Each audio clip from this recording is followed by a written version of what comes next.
Imagine waking up to see an entire cornerstone of American manufacturing under siege. That reality has taken shape as China's countermeasures target U.S. automakers in a dramatic escalation of their trade standoff. Executives once confident in steady growth have realized that the Chinese market, long an engine of profits, can slam shut overnight through tariff hikes and material restrictions. Real-time examples confirm the severity of this challenge. Ford dealerships in China are suddenly quiet, and Tesla's Shanghai-based operations are grappling with surging costs. The U.S. had imposed steep tariffs on a range of Chinese imports, expecting to pressure Beijing to change its trade practices. Yet China has chosen to retaliate where it truly hurts, and the auto sector stands directly in its crosshairs. Restrictions on American-made cars don't end at finished vehicles.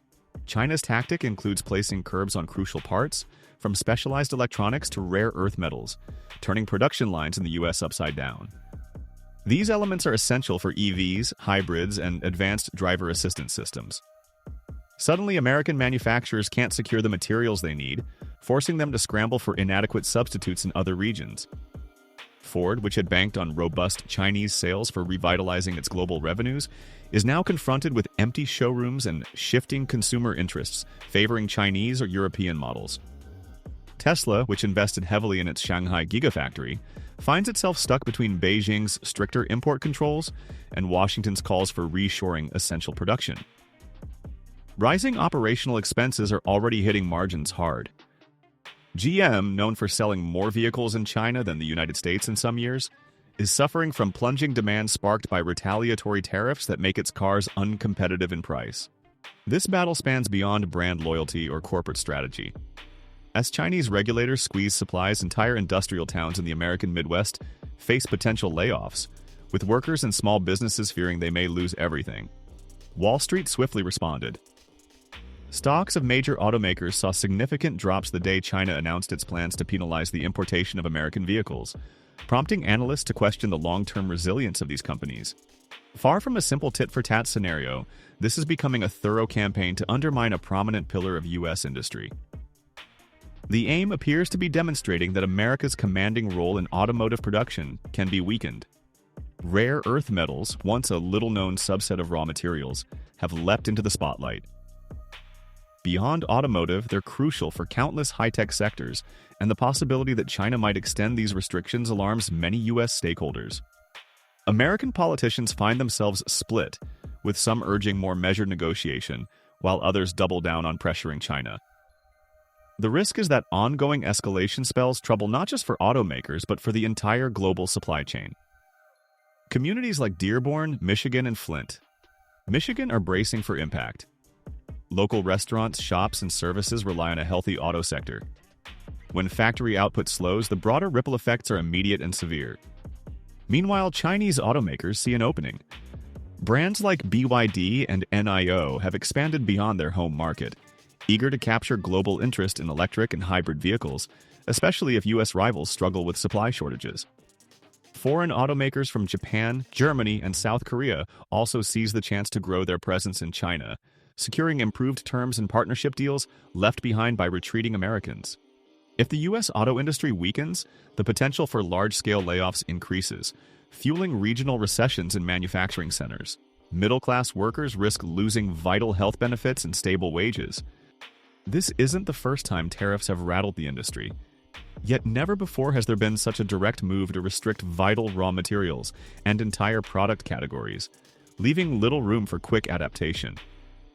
The American auto sector stands at a crossroads. One path involves swiftly diversifying supply chains, investing in domestic rare earth mining, and forging new trade pacts with other regions. But that could take years to implement. Another path might be renegotiation, though trust has deteriorated in the heightened climate. Each new round of tariffs erodes goodwill, making a diplomatic resolution increasingly challenging. Tesla's experimentation with battery technology that reduces dependence on certain rare earth elements provides a potential blueprint, but scaling such innovations doesn't happen overnight. Companies like GM and Ford have tried partial relocation of production to other countries for immediate relief. Yet these moves often prove costly, time-consuming, and carry reputational risks with American consumers. In real time, the shock is tangible at ground level. Suppliers in Indiana have halted extra shifts, uncertain if vital components will arrive on time.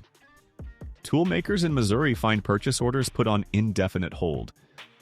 U.S. car dealerships also sense the tremors. Some anticipate reduced inventory choices, not just for luxury electric models, but for mainstream favorites. Consumers might see higher sticker prices or fewer customization options. Amid the uncertainty, the overarching question remains: is this an all-out trade war with no exit strategy, or a calculated step that each side hopes will force concessions? Answers remain elusive. Observers see echoes of past standoffs, but few have reached this scope. The auto industry touches countless subsidiary businesses, from raw materials to logistics and even finance, multiplying the conflict's impact. Corporate strategy sessions focus increasingly on damage control. Instead of pursuing bold expansions or innovative EV platforms, executives must manage inventory disruptions, pricing dilemmas, and the threat of losing Chinese market share. In places like Shanghai, automobile trade shows display fewer U.S. brands than before. Local customers gravitate toward more stable alternatives, especially those with no import penalties hanging over them. Simultaneously, Chinese authorities highlight domestic EV champion success stories. State media showcases prototypes, fueling national pride in local craftsmanship and undercutting the appeal of American imports. Even if tensions ease in the short term, long-term trust has eroded. Companies may always worry about potential policy reversals, prompting them to keep supply chains closer to home, possibly raising consumer prices. Some suggest that advanced robotics and AI could mitigate the fallout by making domestic production more cost-effective. Yet these transitions are capital-intensive, leaving smaller firms at a disadvantage.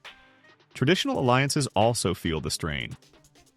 European partners watch carefully, concerned that China could employ similar tactics against them if future disagreements arise, thus urging them to diversify their industrial strategies.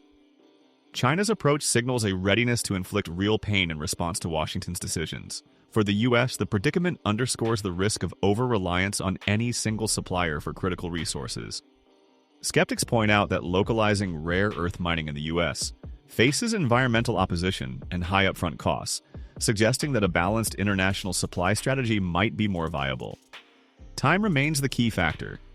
Each month of turmoil deepens economic wounds. Each quarter of reduced output and lost market share shapes which brands emerge stronger and which might crumble under this immense pressure.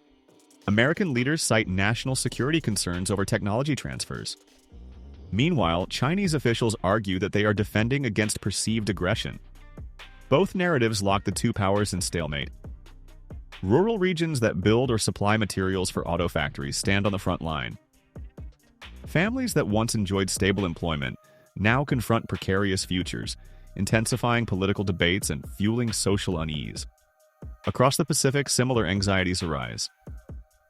Chinese workers at factories that once assembled American-branded cars face slowed production, though local brands stand ready to capture the vacuum. Climate considerations add yet another layer. Electric vehicles are pivotal to cutting emissions worldwide, but conflict over tariffs and resources can stall critical progress in the shift to greener transportation. Disruptions in automotive technology also extend to connected cars, self-driving systems, and new mobility services. These fields demand reliable cross-border collaboration, now jeopardized by mistrust. Financial markets watch every comment from trade officials, searching for indications of compromise or deeper escalation. Speculation runs rampant, and stock volatility reflects just how vulnerable the industry is. History books may record this period as a tipping point. Either the U.S. auto sector evolves, bolstered by policy shifts and new investments, or it falls behind competitors under intense economic stress. American communities rally and protest, demanding immediate policy solutions. But no one has a quick fix to rebuild a fractured supply chain or to counter tariffs that limit sales in China, the world's largest car market. Some see lessons from past global trade disputes. Negotiation and slow rebalancing typically ended earlier standoffs, yet both sides are more entrenched this time, compounding the complexity. For China, overshadowing American automakers elevates homegrown champions, strengthening the country's push toward global EV leadership.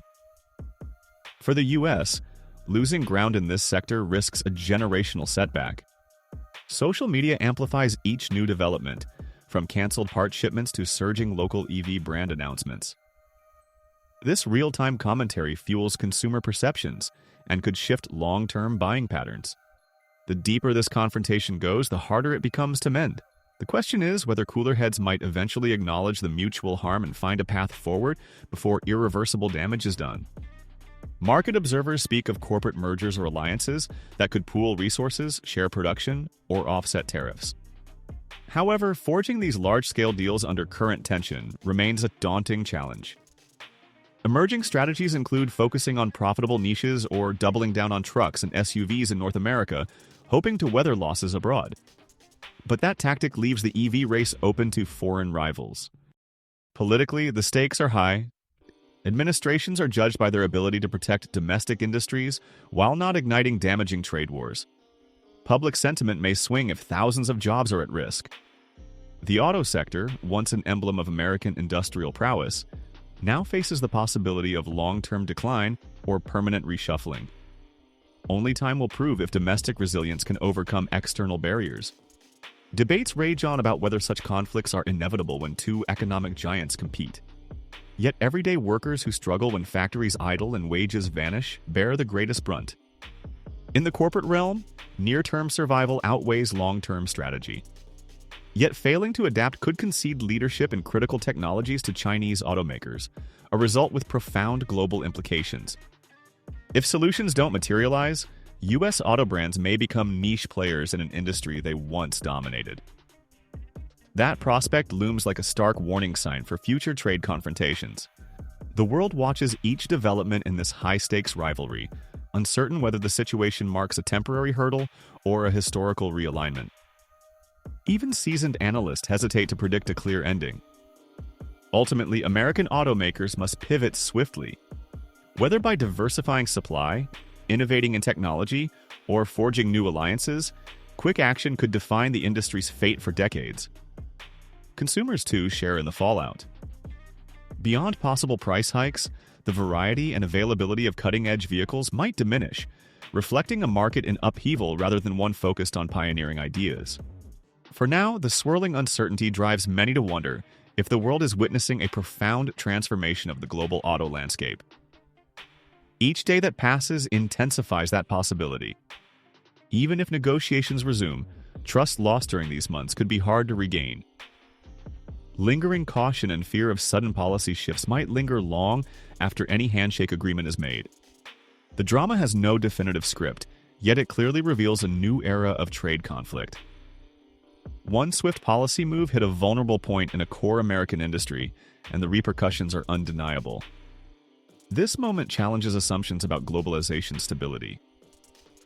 As tariffs expand and partnerships unravel, few sectors remain immune from political headwinds or competitive power plays. A global spotlight now shines on how the U.S. will respond.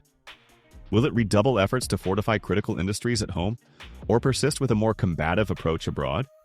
For those grappling with these dilemmas, the stakes extend beyond a single trade dispute.